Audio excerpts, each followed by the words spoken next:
Hello friends, Tuesday afternoon. இன்றைக்கி காலையில் வேலை ரொம்ப குயிக்காக முடிஞ்சிருச்சு. காலைல இட்லி சாம்பார் பண்ணியிருந்தேன். ஸோ இவங்களும் பையனும் என்ன கேட்டாங்க, அம்மா பொடி இட்லி கொடுத்துருங்கன்னு சொன்னாங்க. ஸோ ஈஸியாக இன்றைக்கி வேலை முடிஞ்சது. மதியம் நமக்கு மட்டும் தானே, நம்ம மட்டும் என்ன நமக்குன்னு தனியாக பொரியல் அது இதுன்னு செய்கிறது, வெறும் அவரைக்காய் சாம்பாரோட இன்றைக்கி லஞ்ச் வேலையை முடிச்சிட்டேன். சரி, நீங்கள் இந்த திக் திக் மூமெண்ட்டை ஃபீல் பண்ணியிருக்கீங்களா? எஸ்பெஷலி நீங்கள் அப்பார்ட்மெண்ட்டில் இருந்தீங்கன்னா உங்களுக்கு தெரிஞ்சிருக்கும். நான் இன்றைக்கி காலையில் காய் வாங்க போயிட்டு வந்துருந்தேன். அப்போ என்ன ஆச்சு, லிஃப்ட்டை ஆன் பண்ண உடனே லிஃப்ட் வந்து சடனாக பவர் கட்டு டொமால் உள்ளே என்ன ஆச்சு, எல்லாமே லைட்டு ஆஃபு.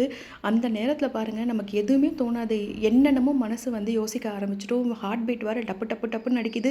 உள்ளே இருக்க பெல்லை வேறு நான் கண்டினியூஸாக அடிச்சிட்ருக்கேன். அது வெளியே கோயிங் கோயிங் கோயிங் கோயிங் அப்படின்னு கத்திட்டு இருக்கு. கொஞ்ச நேரத்தில் செக்யூரிட்டி மேலே வந்து, மேடம் ருக்கோ மேடம், ருக்கோ ருக்கோ அப்படின்னாங்க. டே, நீ ருக்கோ ருக்கோன்னு சொல்வாடா, எனக்கு பக்கு பக்குன்னு இருக்குடான்னு. ஆனால் அந்த ஒரு ஜஸ்ட்டு ஒரு ஒரு 30 to 40 செகண்ட்ஸ்னு வச்சுக்கோங்களேன். ஏன்னா திருப்பியும் வந்து இந்த ஜென்ரேட்டர் ஆன் ஆகிடும். அந்த 30 to 40 செகண்ட்ஸ்க்குள்ளே நமக்கு வந்து அந்த ஒரு பீதியும் பயமும் வரும் பாருங்க. அப்பப்பா, என்னென்னமோ தோண ஆரம்பிச்சிடும். ஸோ இந்த மாதிரி அனுபவம் இன்றைக்கி எனக்கு ஆச்சு. நீங்கள் இந்த மாதிரி லிஃப்ட்டில் என்றைக்குனா மாட்டியிருக்கீங்களா? நீங்கள் எப்படி ரொம்ப பயந்து ஃபீல் பண்ணுவீங்களா, இல்லை கேஷுவலாக இருப்பீங்களா? கமெண்டில் பண்ணுங்கள். நெக்ஸ்ட் வீடியோவில் கண்டிப்பாக பார்க்கலாம். Thank you, by.